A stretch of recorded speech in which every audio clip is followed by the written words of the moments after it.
Hello everybody, मेरा नाम कार्तिक कौशिक है और आपका द केसरी इंडियन अकेडमी में स्वागत है।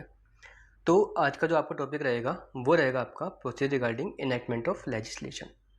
आज के हम टॉपिक में बात करेंगे कि कोई भी हमारा एक्ट कैसे बनता है, कोई भी हमारा लॉ जो है हमारा कैसे बनता है, उसकी क्या क्या प्रोसीडिंग होती है वो हम इसमें देखेंगे। तो शुरू करने से पहले समझते हैं। देखिए, दो टाइप के आपके क्या होते हैं, एक्ट होते हैं। एक होता है आपका ऑर्डिनरी बिल, एक होता है आपका फाइनेंशियल या फिर मनी बिल। तो हम ये दो टाइप के बिल की हम बात कर रहे हैं। अब बिल क्या होता है, एक्ट क्या होता है, वो समझते हैं। जो आपका एक्ट होता है वो क्या होता है, आपका लॉ होता है। उसको पालन करना क्या है, हमारी मजबूरी, मतलब हमारा कर्तव्य होता है। ठीक है। एक्ट से बनने से पहले की जो स्थिति होती है वो होती है आपका बिल। जो ये जो आपकी स्टेज है ना, एक्ट जो लॉ है, तो लॉ से जो जस्ट पहले की जो स्टेज होती है वो होता है आपका बिल। मतलब कि एक ड्राफ्ट होता है, ये एक लेख होता है एक्ट का। कि ऐसा नहीं है कि एकदम से जो है एक्ट एग्जिस्टेंस में आता है, पहले उसको बनाया जाता है, उस पर डिस्कशन होता है, देखा जाता है क्या वो ठीक है या फिर नहीं है, क्या ये फ़ायदेमंद रहेगा या फिर नहीं रहेगा। सब कुछ देखने के बाद फिर क्या होता है, वो आपका लॉ बनता है। तो ये हम इसमें देखेंगे कि ये आपका बिल जो है, बिल आपका एक्ट कैसे बनता है ना। तो और इसके लिए एक प्रोसीजर होता है। ऐसा होने के लिए क्या होता है, एक प्रोसीजर होता है। अब उस प्रोसीजर को भी हम समझते हैं इस क्लास के अंतर्गत। ठीक है। तो शॉर्ट में पहले मैं आपको स्टार्टिंग में बताता हूँ ताकि आपको बाद में कन्फ्यूज़न ना हो। तो एक बेसिक आपको प्रोसीजर बताता हूँ मैं आपको क्या होता है इसमें। हमने देखा कि जो आपका पार्लियामेंट होता है, पार्लियामेंट के तीन पार्ट होते हैं। कौन कौन से होते हैं? एक होता है आपका लोकसभा, एक होता है आपका राज्यसभा और एक होता है आपका प्रेसिडेंट, है ना। तो हमने दो एक्ट की हमने बिल की बात की थी। एक हमने बात की थी ऑर्डिनरी, एक हमने बात की थी मनी बिल। तो मैं इन जनरल ऑर्डिनरी बिल को लेकर बताता हूँ, बट मनी बिल में थोड़ा सा चेंजेस होते हैं, वो हम बाद में डिस्कस करेंगे। तो एक हाउस हो गया आपका ए, सपोज ए है, ये कोई सा भी हाउस हो सकता है, लोकसभा या फिर राज्यसभा। दूसरा हाउस में मान लेता हूँ बी, ये भी कोई सा भी हाउस हो सकता है, लोकसभा भी हो सकता है वो आपका, और राज्यसभा भी हो सकता है। तो जो बिल होता है ना, वो इन दोनों में से किसी भी हाउस में इंट्रोड्यूस हो सकता है, वहाँ पे पारित मतलब प्रस्तावित हो सकता है। सपोज एक बिल है, बिल कहाँ पे इंट्रोड्यूस होता है, वो आपका ए में इंट्रोड्यूस होता है। ठीक है। अब फिर क्या होता है, ए जो सदन है, वहाँ पे जो वहाँ के लोग हैं, वहाँ पे जो मेंबर हैं, वो इस पर डिस्कस करते हैं, फिर उसको मेजोरिटी के साथ पास करते हैं। तो जब ये पास हो जाता है, फिर ये जाता है दूसरा हाउस के पास, फिर वो उस पर डिस्कस करता है ना। तो इसमें कुछ सिचुएशन बन सकती हैं। बी में क्या सिचुएशन बन सकती है कि या तो वो उसको एक्सेप्ट कर सकता है, या फिर वो उसको रिजेक्ट कर सकता है, या फिर वो उसमें कुछ अमेंडमेंट या फिर संशोधन दे सकता है। ठीक है। एक्सेप्ट मतलब स्वीकार कर लिया, तो अगर एक्सेप्ट किया तो कोई दिक्कत ही नहीं है। रिजेक्ट कर दिया तो वहाँ पे कुछ दिक्कत है, क्योंकि एक हाउस मानना है, एक हाउस नहीं मान रहा है। ठीक है। तो यहाँ पे सिचुएशन थोड़ी सी क्रिटिकल हो जाती है, इसको हम बाद में डिस्कस करेंगे इस सिचुएशन में क्या होगा। फिर तीसरी सिचुएशन आती है आपका अमेंडमेंट की या फिर संशोधन की, कि बी कहता है ठीक है, मैं आपने जो मेरे को जो भी बिल दिया है मैं एग्री कर रहा हूँ, बट कुछ उसमें पॉइंट ऐसे हैं जिस पर मैं एग्री नहीं कर रहा हूँ, उसको आप अगर बदल दो तो मैं उसको स्वीकार कर लूँगा। ठीक है। इसको ऐसे समझते हैं, एक सदन हो गए आप लोकसभा या फिर राज्यसभा कुछ भी हो सकते हैं, और मैं भी जो दूसरा हाउस हो जाता हूँ उसमें। ठीक है। आपने मुझे क्या करा, कोई बिल भेजा, तो मैं तीन काम कर सकता हूँ। या तो मैं उसको स्वीकार कर लेता हूँ, आपने जो बिल भेजा आपने मेरे को, मैंने उसे पढ़ा और देखा ठीक है, मेरे को ठीक लग रहा है, तो मैंने उसको स्वीकार कर दिया। ठीक है। तो आप भी राज़ी और मैं भी राज़ी, तो कोई दिक्कत की बात नहीं है। दूसरा आता है आपका रिजेक्ट। आपने भेजा मेरे को पास करके, मैंने उसको रिजेक्ट कर दिया कि ठीक है, मैं नहीं मानता, ये बेकार है, मुझे ठीक नहीं लग रहा। तो आप तो मान रहे हो बट मैं नहीं मान रहा हूँ, तो यहाँ पे क्या हो गया, यहाँ पे टकराव की सिचुएशन बन जाती है, स्थिति बन जाती है।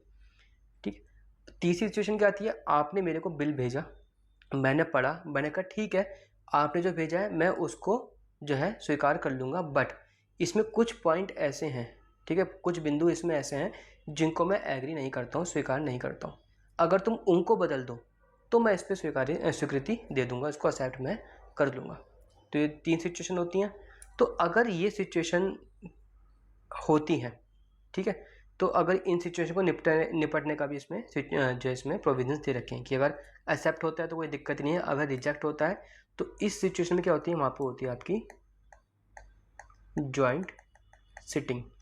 ठीक है, आपने मेरे को बिल भेजा, मैंने रिजेक्ट कर दिया कि मैं इसको नहीं मानता हूँ। ठीक है, अब क्या होता है कि राष्ट्रपति कहेगा आपसे, मुझसे कहेगा आओ हम दोनों एक साथ बैठेंगे और एक साथ बैठ के आपस में डिस्कस करते हैं, क्या कुछ निष्कर्ष निकलता है उसको हम एक कंक्लूजन पर आने की कोशिश करेंगे। तो जब आप और मैं दोनों मिलकर बात करेंगे तो किसी न किसी निष्कर्ष पे तो आएंगे ना। तो ये होती है जॉइंट सिटिंग। ये कब होता है कि जब एक हाउस मानना है दूसरा हाउस नहीं मानना है। अब तीसरा आता है आपका अमेंडमेंट। आपने मुझे भेजा, ठीक है, मैंने उसको पढ़ा, मैंने कहा कि आप इन पॉइंट्स पे संशोधन कर दो, फिर मैं पास कर दूंगा, तो फिर मैं उसके लिए आपको वापस भेज दूंगा। तो इस स्थिति में क्या होगा, मैं बिल वापस आपको भेज दूंगा। ठीक है, अब इसमें आपके पास दो चीज़ें हैं, या तो आप उसको एक्सेप्ट कर दो या फिर उसको आप रिजेक्ट कर दो। ठीक है, यहाँ पर आपके दो चीज़ आ जाएंगे आपके पास। ठीक है, क्या जो मैंने आपको संशोधन भेजे हैं, रिकमेंडेशन भेजे हैं, या तो आप उनको स्वीकार करो या फिर आप उनको अस्वीकार करो। ठीक है, अगर स्वीकार करते हो ठीक है, नहीं करते हो तो फिर उसमें देखा जाएगा कि मेजोरिटी किसकी तरफ जा रही है। तो एनी हाउ ए हाउस ने भी पास कर दिया बिल, कुछ भी करके क्या हो गया, बी हाउस में भी पास हो जाता है। तो जब ये बी हाउस में पास हो जाता है फिर ये जाता है किसके पास जाता है, फिर ये जाता है राष्ट्रपति के पास, प्रेसिडेंट के पास। अब प्रेसिडेंट के पास बिल आया, प्रेसिडेंट पढ़ता है। प्रेसिडेंट के पास भी 3 सिचुएशन होती है कि या तो वो उसको एक्सेप्ट कर ले, ठीक है, या फिर वो उसको विदहोल्ड कर ले।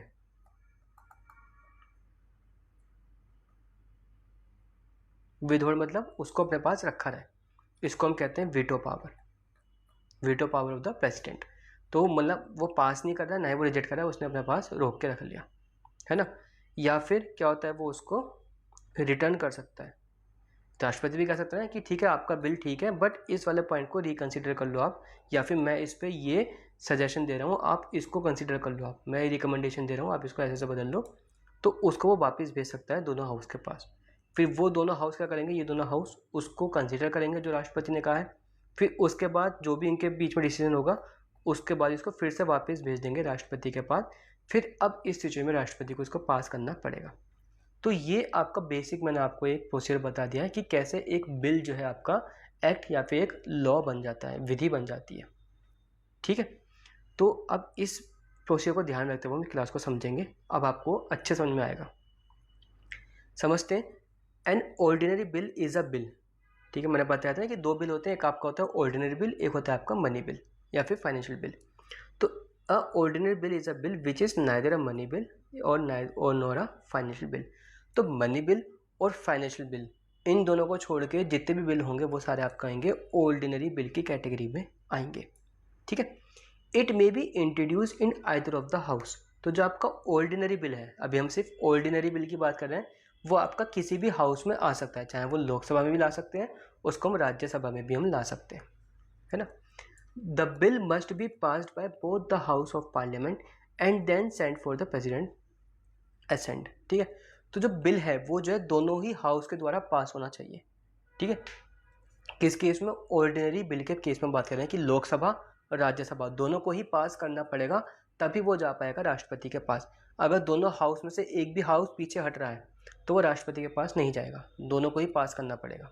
ठीक है, and then only a bill become law. फिर जब राष्ट्रपति उस पर साइन कर देगा तभी क्या होगा, वो बिल लॉ बन जाएगा, विधि बन जाएगा। जो आपके आर्टिकल 107, 100 एंड 111 है, ये 3 जो आर्टिकल है ये आपके क्या किससे बात करते हैं, introduction and passing of the ordinary bill. ये तीनों आर्टिकल आपके किसी भी विधि जो आपका बिल होता है उसका जो है इंट्रोडक्शन, ठीक है, और उसके जो है पास होने के जो प्रोसीजर है उससे डील करता है। अब समझते हैं क्या क्या कहता है आर्टिकल 107 की हम यहाँ पे बात करते हैं। ठीक है, ये कहता है provision as to introduction and passing of the bill. तो क्या हम उसको इंट्रोड्यूस करेंगे और कैसे वो बिल पास होगा, इसके लिए हम इसमें देखेंगे। Article 107 provides for the procedure of introduction and passing of the bill by the house of parliament, houses of the parliament whereas आर्टिकल 118 provides for the rule of procedure. तो जो आपका आर्टिकल 107 है ये किसके बात बताता है, ये procedure of introduction and passing of bill की बात करता है कि कैसे वो हम उसको प्रस्तावित करेंगे बिल को और कैसे उसको हम पास करेंगे, वो जो आपका क्या बताता है, आपका प्रोसीजर बताता है आर्टिकल 107। जो आपका आर्टिकल 118 है वो आपका रूल्स ऑफ प्रोसीजर बताता है कि वो कैसे होता है। ठीक है, आर्टिकल 118 हम फटाफट देखते हैं क्या कहता है वो रूल ऑफ प्रोसीजर। सपोज एक आपका हाउस है ए, ये आपका कोई भी हो सकता है, लोकसभा या फिर राज्यसभा। दूसरा हाउस हो गया आपका बी। तो इस हाउस को अगर वो बिल पास करना है तो कैसे पास करेगा, तो इसके कुछ चरण हैं। ठीक है, 3 रीडिंग होती हैं, फर्स्ट रीडिंग, सेकंड रीडिंग और थर्ड रीडिंग। 3 रीडिंग होती हैं। जब ये तीनों रीडिंग हो जाती हैं उसके बाद आपका बिल पास होने के लिए मेजोरिटी के लिए वोटिंग होती है। समझते हैं कि सबसे पहले क्या होता है, बिल इंट्रोड्यूस होता है, फिर उसका टाइटल रीड आउट होता है। ठीक है, और हाँ एक और बात, इसमें जो आपका आर्टिकल 18 है ना वो आपका ऑर्डिनरी बिल पे लागू होता है, मनी बिल पर लागू नहीं होता है। ठीक है, अगर मनी बिल की बात हो रही है तो वहाँ पर आपको ऑर्डिनरी बिल की यहाँ पे बात नहीं होती है। तो आर्टिकल 118 की बात यहाँ पे नहीं होती। ठीक है, तो कौन कौन सी स्टेज है, फर्स्ट स्टेज क्या होगी आपकी, फर्स्ट रीडिंग। इसमें क्या होता है, वहाँ पे उसको प्रस्तावित किया जाता है, इंट्रोड्यूस किया जाता है वहाँ पे, और क्या होता है उसमें उसका टाइटल पढ़ा जाता है कि भाई ये जो हमारा एक्ट है, जो हमारा बिल है, ठीक है, तो ये बिल हमारा किस चीज़ के बारे में बात करता है। फिर क्या होता है, उसके बाद उस बिल को हम क्या करते हैं, एज इट इज़ हम पब्लिश कर देते हैं गज़ट में, गवर्नमेंट गज़ट में उसको हम पब्लिश कर देते हैं कि ये बिल है, पब्लिक जाके देख सकती है कि ये बिल किस किस चीज़ों को डील करता है, क्या क्या कहता है। जब ये हो जाता है फिर उसके बाद आता है आपका सेकंड रीडिंग। सेकंड रीडिंग क्या कहता है, the bill is debated clause by clause and amendments can be proposed. अब वो जो बिल में जो कुछ प्रोविजंस होंगे तो एक एक प्रोविजंस को जो है क्या होगा वहाँ पे डिस्कस किया जाएगा। सपोज एक हाउस आप होगा, एक हाउस में होगा। ठीक है, चलो अभी हाउस की तो बात आती नहीं है। सपोज एक हाउस है, उसके अंदर कई सारे मेंबर्स होते हैं ना, तो उन मेंबर्स के बीच में वो बिल रखा जाता है और एक एक क्लॉज को लेकर क्या होता है वहाँ पे डिबेट होती है कि पहला आर्टिकल या फिर कोई पहला सेक्शन क्या कहता है, तो सबकी बात सुनी जाएगी, क्या किसी को डिस्प्यूट है तो उस पर डिबेट होती है। फिर दूसरा सेक्शन क्या कहता है, आर्टिकल क्या कहता है, फिर तीसरा क्या कहता है, चौथा कहता है, पांचवा कहता है, ऐसे करते करते एक एक क्लॉज को हम वहाँ पे डिस्कस करते हैं। जब सब सेटल हो जाता है उसके बाद होता है थर्ड रीडिंग। थर्ड रीडिंग में क्या होता है, फिर जब सब कुछ डिस्कस हो जाता है फिर एक पूरे ही एक्ट को ओवरऑल, ठीक है, हम उसको डिस्कस करते हैं कि ये एक्ट क्या है, क्या इसका पर्पस है, क्या ये पर्पस को फुलफिल कर पाएगा, क्या ये बेनिफिशियल है या फिर नहीं है, तो उसको ओवरऑल ऊपर से हम इसको डिस्कस करते हैं। तो जब ये हो जाता है उसके बाद क्या होता है, फाइनली वोटिंग होती है कि इस अधिनियम के लिए पारित करने के लिए कौन कौन पक्ष में है, कौन कौन पक्ष में नहीं है। ठीक है, कौन कौन फेवर में है, कौन कौन अपोज में है। फिर जब वोटिंग होती है, अगर मेजोरिटी अगर इसके फेवर में होती है तो क्या होता है, बिल दूसरे हाउस के लिए पास हो जाता है। ठीक है, सपोज मेरा एक हाउस है, उसमें कई सारे मेंबर्स हैं, उनके पास मैंने बिल भेजा, तो पहली रीडिंग में क्या हुआ, उन्होंने इंट्रोड्यूस किया, ठीक है, ऐसा ऐसा बिल है, ठीक है, इसी चीज़ से डील करता है, फिर उसको पब्लिश कर दिया। सेकेंड रीडिंग में क्या हुआ कि उसके जो प्रोविजंस थे, उसके प्रावधान थे, उसको एक एक करके अच्छे से डिबेट किया हमने उस पर। फिर क्या हुआ, उसमें अगर कोई संशोधन प्रस्तावित हो रहे हैं तो उन अमेंडमेंट्स को हमने क्या करा, उसको हमने लगाया उसमें। फिर थर्ड में क्या होता है, फिर हमने उसको ओवरऑल देखा, सब कुछ होने के बाद हमने देखा कि क्या ये एक्ट क्या कहता है, क्या पर्पस है और ये किस लिए बनाया गया है, तो क्या ये बेनिफिशियल होगा नहीं होगा, ये सब देखा जाता है। ठीक है, फिर उन मेंबर्स के बीच में क्या होगा, वोटिंग होगी। अगर मेजोरिटी फेवर में होती है तो वो बिल क्या होता है, पास हो जाता है। सपोज मैं एक हाउस था, मेरे यहाँ ये सारी प्रोसीडिंग्स क्या हो गई, वहाँ पर हो गई। अब मैं ये बिल भेज दूंगा आपके पास, ठीक है, फिर आपके जो मेंबर्स होंगे जो आपके, फिर वो भी इन्हीं प्रोसीडिंग्स के बाद इसमें जो है गुजरेंगे इन्हीं प्रोसीडिंग्स में।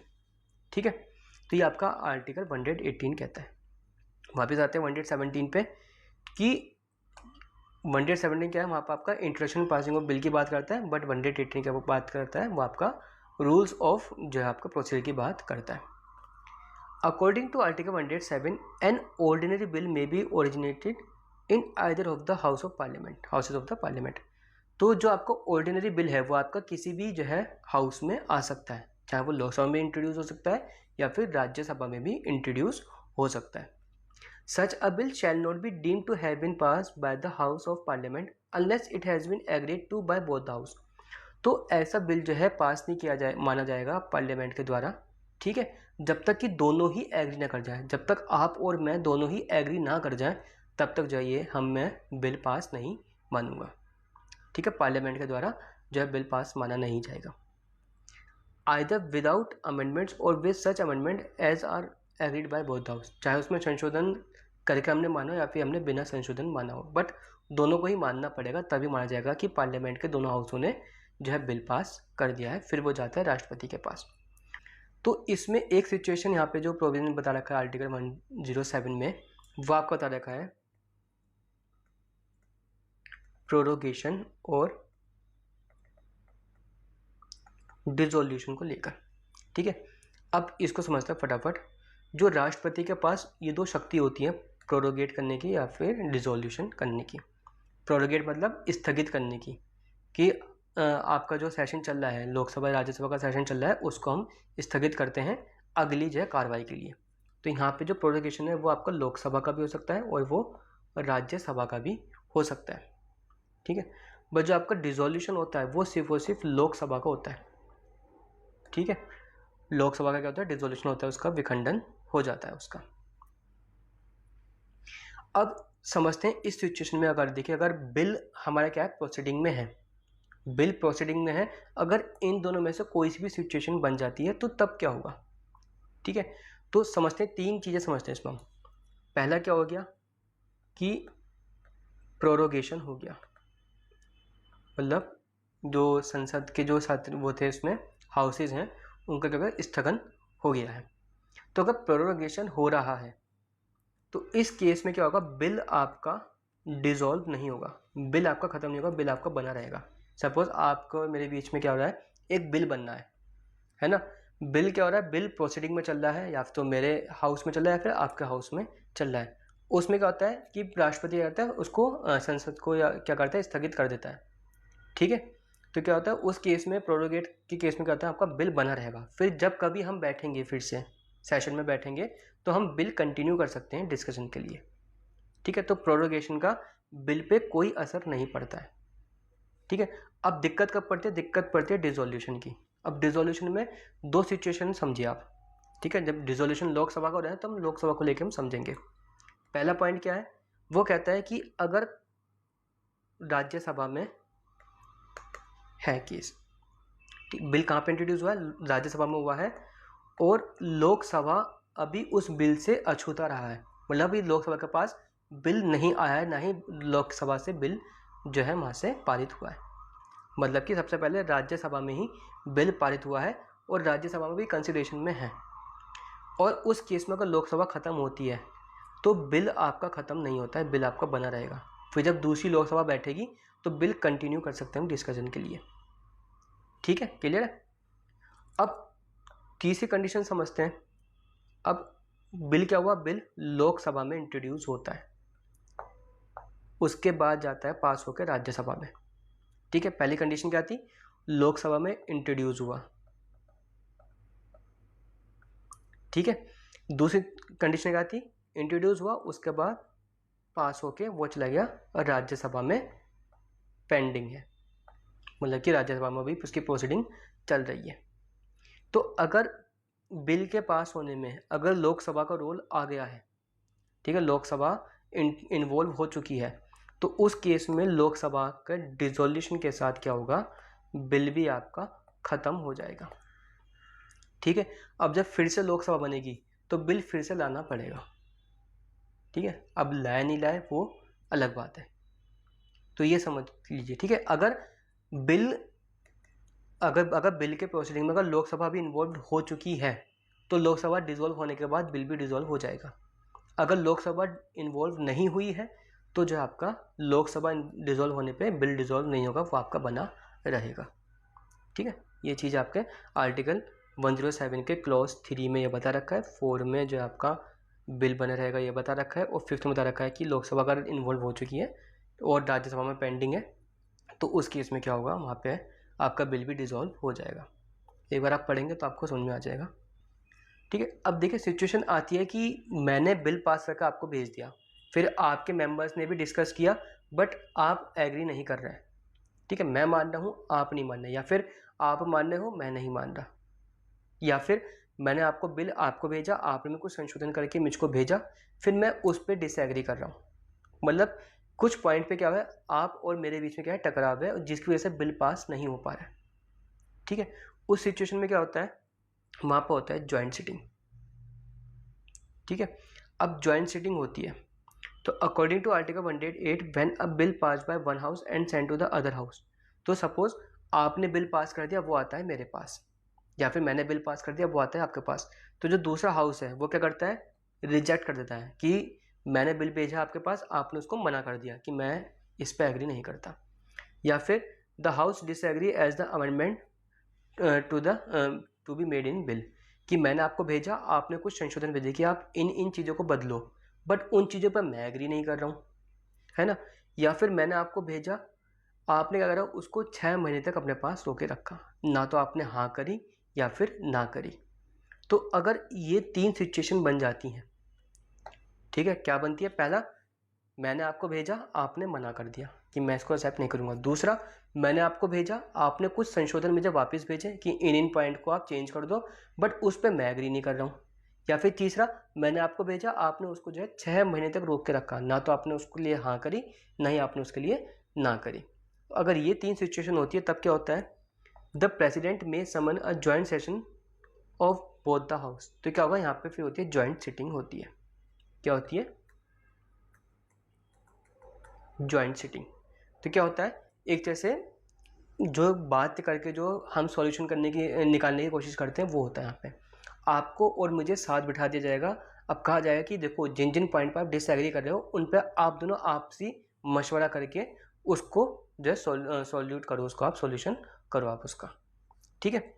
तो यहाँ पर होती है ज्वाइंट सिटिंग होती है, फिर क्या होता है दोनों हाउस लोकसभा राज्यसभा दोनों एक साथ बैठते हैं, फिर उन पॉइंटों पे क्या होता है डिस्कशन चलता है। If at the joint sitting of the houses the bill is passed by majority of total number of present and voting member, तो ध्यान रखेंगे जो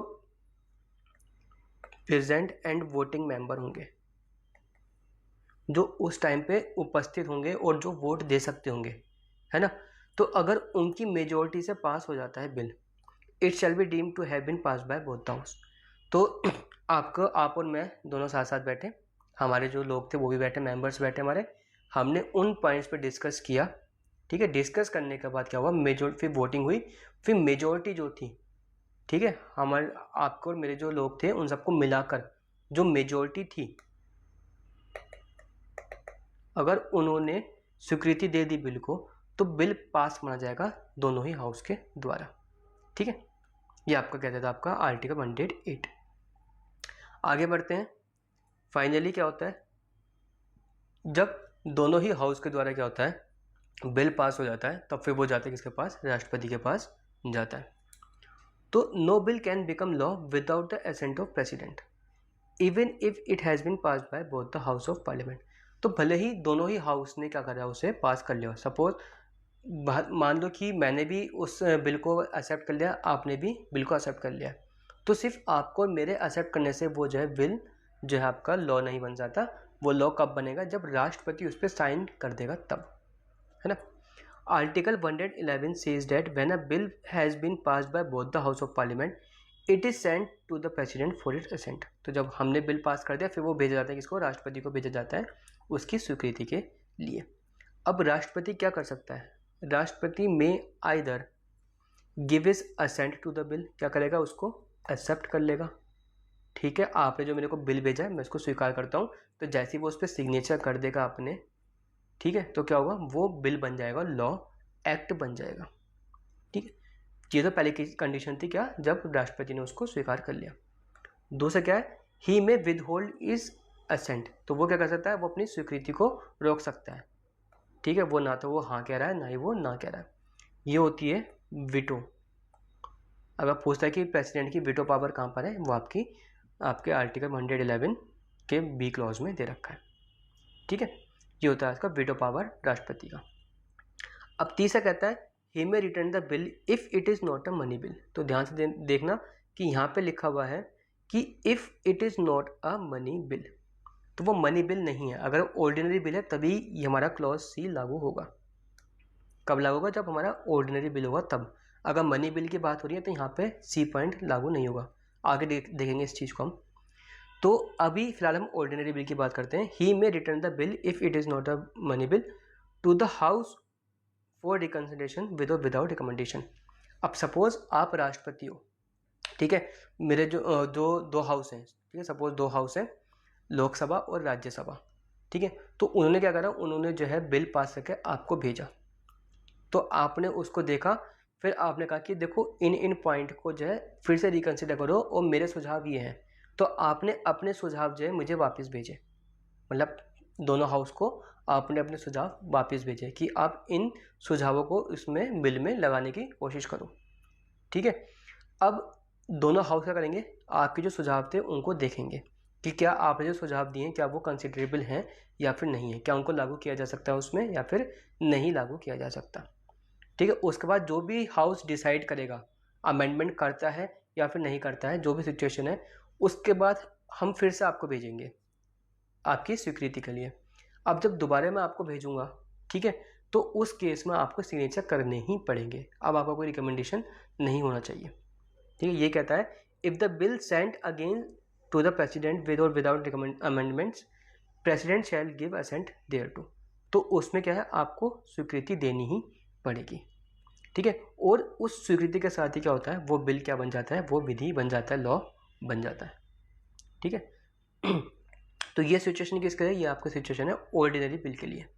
अगर आपका मनी बिल होगा तो जो आपका ये वाला पार्ट है ये आपका लागू उस पर नहीं होगा मनी बिल के केस में। अब देखते हैं मनी बिल क्या है, ठीक है। Special procedure in respect of money bill, आपका आर्टिकल 109 आपका डिस्कस करता है इसको लेके, ठीक है। पहला क्लॉज कहता है अ money bill shall not be introduce in council of state. समझते हैं फटाफट। एक होता है आपका काउंसिल ऑफ स्टेट, एक होता है आपका house of people. Council of state को ये कहते हैं हम क्या, राज्यसभा कहते हैं। हाउस ऑफ पीपल को क्या कहते हैं हम, इसको लोकसभा कहते हैं। राज्यसभा को हम अपर हाउस भी कहते हैं, लोकसभा को हम क्या कहते हैं, इसमें लोअर हाउस भी कहते हैं, है ना। और जो अपर हाउस होता है उसको हम क्या कहते हैं, परमानेंट हाउस भी कहते हैं, परमानेंट हाउस भी कहते हैं। परमानेंट हाउस क्यों, क्योंकि इसको डिसॉल्व नहीं किया जा सकता। अब अ money bill shall not be introduce in the council of state, ठीक है। तो समझते हैं इसमें लोकसभा हो गया और राज्यसभा हो गया। ऑर्डिनरी बिल में क्या था, ऑर्डिनरी बिल में बिल लोकसभा में भी आ सकता था और राज्यसभा में भी आ सकता था, ठीक है। तो ऑर्डिनरी बिल की सिचुएशन थी। अब मनी बिल में कहता है कि मनी बिल राज्यसभा में इंट्रोड्यूस नहीं होगा, जो सबसे पहले लाया जाएगा वो कहाँ लाया जाएगा, वो लोकसभा में ही लाया जाएगा। मतलब कि मनी बिल लाने की शक्ति किसके पास है, वो लोकसभा के पास है, राज्यसभा के पास नहीं है, ठीक है। क्लियर है, चलिए आगे बढ़ते हैं। ये हमारा पहला क्लॉज कहता है। दूसरा कहता है after a money bill has been passed by house of people, कि लोकसभा से क्या हो गया, बिल पास हो गया और उसके बाद क्या होता है, ये भेजा जाता है काउंसिल ऑफ स्टेट के बाद राज्यसभा के पास भेजा जाता है उसके रिकमेंडेशन के लिए, कि आप अपना रिकमेंडेशन दे सकते हो, इसमें सुझाव दे सकते हो आप अपने, ठीक है। And council of state shall with in 14 days. तो यहाँ पे क्या है, यहाँ पे डेट क्या है, 14 डेज की यहाँ पे लिमिट है। हमने अगर ऑर्डिनरी बिल की बात की थी, हमने देखा था वहाँ पे 6 महीने तक रोक सकता है ना। अगर 6 महीने तक रोक लिया है उसके बाद क्या होगा, उसके बाद उनकी ज्वाइंट सिटिंग होती है। वहाँ पे 6 महीने तक का टाइम था, यहाँ पे कितना टाइम है, सिर्फ और सिर्फ 14 डेज का यहाँ पे टाइम है, 14 दिन का ही यहाँ पे टाइम है। तो 14 दिन के अंदर अंदर क्या करेगा, राज्यसभा वापस भेजेगा लोकसभा के पास अपने सुझावों के साथ बिल, या तो सुझाव देगा या फिर नहीं देगा, ठीक है। ये कहता है आपका क्लॉज 2। क्लॉज 2 सिर्फ इतना ही कहता है कि जब लोकसभा से वो bill pass, money bill pass हो जाता है, राज्यसभा के पास जाता है, तो राज्यसभा 14 दिन के अंदर अंदर वो बिल वापस भेजेगा लोकसभा को अपने कुछ सुझावों के साथ, या फिर बिना सुझाव के ही भेज देगा। ये आपका क्लॉज 2 कहता है। क्लॉज 3 कहता है, एक मिनट, ठीक है। क्लॉज 3 कहता है कि अगर लोकसभा उसको एक्सेप्ट कर लेता है, जो राज्यसभा ने ठीक है, लोकसभा ने बिल भेजा राज्यसभा को, 14 डेज के अंदर अंदर राज्यसभा ने वापस भेजा लोकसभा को, या तो कुछ सुझाव दिए या फिर कुछ सुझाव नहीं दिए। ठीक है, अगर सुझाव दिए हैं उस केस में अगर लोकसभा ने उन सुझावों को मान लिया है, ठीक है, तो माना जाएगा कि वो जो हाउस है वो जो बिल है वो पास कर दिया गया है लोकसभा और राज्यसभा के द्वारा। ठीक है, अगर लोकसभा ने वो सुझाव को पास नहीं किया है, ठीक है, जो सुझाव दिए थे राज्यसभा ने, लोकसभा ने उन्हें खारिज कर दिया है, तब भी माना जाएगा कि वो जो है मनी बिल पास हो चुका है। दोनों ही केस में माना जाएगा, आइदर विद और विदाउट रिकमेंडेशन। ठीक है, एक बार पढ़ लेते हैं language. If Lok Sabha accept the recommendation of Rajya Sabha the money bill shall be deemed to have been pass. तो मनी बिल मान लिया जाएगा पास हो गया है with the amendments recommended by the council of state, कि जो काउंसिल ऑफ स्टेट राज्यसभा ने जो अमेंडमेंट दिए थे, सुझाव दिए थे, उनको स्वीकार करते हुए लोकसभा ने क्या करा है, बिल पास कर दिया है। ठीक है, माना जाएगा। अगर स्वीकार नहीं किए हैं ऐसे रिकमेंडेशन तो ऐसा माना जाएगा money bill shall be deem to have been pass. तो ऐसा माना जाएगा कि लोकसभा ने जो राज्यसभा ने रिकमेंडेशन दिए थे, सुझाव दिए थे, उनको खारिज करते हुए क्या हुआ है, मनी बिल को पास कर दिया है। ठीक है, मनी बिल हर हालत में पास होना ही है। ठीक है, तो पहली सिचुएशन क्या थी कि लोकसभा ने राज्यसभा को भेजा, राज्यसभा ने 14 दिन में क्या कर दिया, रिकमेंडेशन के साथ भेजा या फिर रिकमेंडेशन के साथ नहीं भेजा। फिर उसमें भी क्या हुआ कि लोकसभा ने या तो रिकमेंडेशन माना या फिर रिकमेंडेशन नहीं माना। ठीक है, ये सिचुएशन हो गई। अब तीसरी सिचुएशन आती है कि लोकसभा ने राज्यसभा को क्या करा, बिल पास करके भेजा और 14 दिन बीत गए, 14 डेज बीत गए, तो अब क्या होगा, अब क्या ज्वाइंट सिटिंग होगी? नहीं, ज्वाइंट सिटिंग नहीं होगी। 14 दिन पास होने के बाद ही, जैसे ही 14 दिन खत्म हो जाएंगे, ऐसा माना जाएगा कि मनी बिल पास कर दिया गया है दोनों ही हाउस के द्वारा। ये हमारा क्लॉज 5 कहता है। क्या कहता है, if a money bill is pass by house of people, Lok Sabha ने क्या करा, उसको पारित कर दिया है, पास कर दिया है, and transmitted to the council of state, क्या किसको भेज दिया गया है, वो भेज दिया गया राज्यसभा को भेज दिया गया है। For it recommendation is not return to the house of people within the set period of 14 days, और 14 दिन के अंदर अंदर क्या हुआ, वो वापस नहीं किया गया है। तो ऐसा माना जाएगा कि दोनों ही हाउस ने जो है उस बिल को पास कर दिया है 14 दिन की एक्सपायरी डेट के बाद ही। ठीक है, जैसे ही 14 दिन बीत गए तो मान लिया जाएगा वो मनी बिल पास हो गया है। ठीक है, ऑर्डिनरी बिल में सिचुएशन बन सकती है डेड लॉक की, वहाँ पे ज्वाइंट सिटिंग करनी पड़ती है, बट यहाँ पे हर हालत में मनी बिल पास होना ही होना है।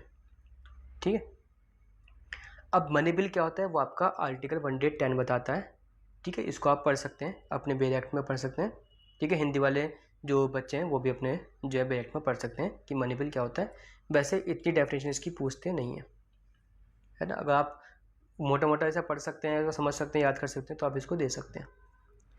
बट इसमें जो थर्ड पॉइंट है इसमें वो कंसिडरेबल है। ये कहता है कि अगर कोई भी विवाद होता है किस चीज़ को लेके, कि कोई भी जो बिल आया है कि क्या ये ऑर्डिनरी बिल है या फिर ये मनी बिल है। अब इस चीज़ को लेकर डिबेट हो गई है क्या, कि ये जो बिल है ये ऑर्डिनरी बिल है, दूसरा पक्ष कहता है कि नहीं ये क्या है आपका, ये आपका मनी बिल है। अब इस चीज़ को निर्धारित कौन करेगा कि ये ऑर्डिनरी बिल है या फिर मनी बिल है? तो जो आपका लोकसभा का जो अध्यक्ष होता है उसको हम कहते हैं स्पीकर। तो वो स्पीकर ही डिसाइड करेगा कि ये मनी बिल है या फिर ये ऑर्डिनरी बिल है, और जो स्पीकर डिसाइड करेगा वो फाइनल होगा। ऐसा नहीं है कि स्पीकर ने कहा कि ये मनी बिल है तो दूसरा पक्ष चला गया सुप्रीम कोर्ट के पास कि देखो ये तो ऑर्डिनरी बिल है, ये इसको मनी बिल बता रहा है। ठीक है, जो लोकसभा का स्पीकर बोलेगा, फाइनल डिसीजन लेगा कि ये मनी बिल है या फिर नहीं है, वही फाइनल होगा, उसको फिर चैलेंज नहीं किया जाएगा। ठीक है, ये आपका क्लॉज 3 यहाँ पे बताता है। ठीक है, कि ऐसा डिसीजन क्या होगा वो आपका फाइनल होगा। फाइनल मतलब उसको फिर चैलेंज नहीं किया जाएगा। ठीक है, अब देखिए लोकसभा में बिल पास हुआ, वो भेजा गया राज्यसभा में, या तो राज्यसभा ने वापस भेज दिया और फिर वो वहाँ पे पास हो जाता है, या फिर राज्यसभा ने अपने पास रखा और 14 दिन के बाद वो क्या हो गया, वो पास हो गया। ठीक है, इसके बाद क्या होता है, इसके बाद वो जो बिल जाता है किसके पास, राष्ट्रपति के पास जाता है उसकी स्वीकृति के लिए। ठीक है, अब इसमें देखिए राष्ट्रपति के बाद क्या स्वीकृति के लिए, तो हमने पहले भी पढ़ा था आर्टिकल 111 को, वहाँ से देख लेते हैं कि वहाँ पे वो या तो वो उसको स्वीकार कर लेगा या फिर वो उसमें अपना वीटो लगा देगा, उसको अपने पास विद होल्ड करके रखेगा। बट जो तीसरा पॉइंट है वो आपका ऑर्डिनरी बिल पे लागू होता है, बट किस पे लागू नहीं होता है, वो आपका मनी बिल पे लागू नहीं होता है। ठीक है, तो यही बात यहीं पे लागू होगी कि या तो वो अपनी असेंट दे देगा, राष्ट्रपति अपनी स्वीकृति दे देगा, या फिर अपनी स्वीकृति को रोक के रखेगा। ठीक है, ये दो सिचुएशन कर सकता है, बट जो बाकी की जो है ये आपका लागू नहीं होता है, किस पे, मनी बिल के केस में लागू नहीं होता है। ठीक है, जब उसमें वापस नहीं भेज सकता है तो वहाँ पर उसकी कंसिडरेशन वाली भी कोई बात यहाँ पे नहीं होती है। तो सिंपल से समझिए कि अगर मनी बिल राष्ट्रपति के पास आता है तो वो सिर्फ दो ही काम कर सकता है, क्या, या तो वो उसको स्वीकार कर सकता है या फिर वो उसको विदहोल्ड करके सकता है, अपनी विटोज पे लगा सकता है। ठीक है, ये आपका था आपका पासिंग ऑफ बिल। ठीक है, प्रोसीजर क्या क्या होता है कोई भी एक्ट बनने का, ये आपका पूरा प्रोसीजर आपका इसमें कवर कर लिया गया है। आई होप आपको समझ में आया होगा। तो मिलते हैं नेक्स्ट क्लास में, बाय बाय।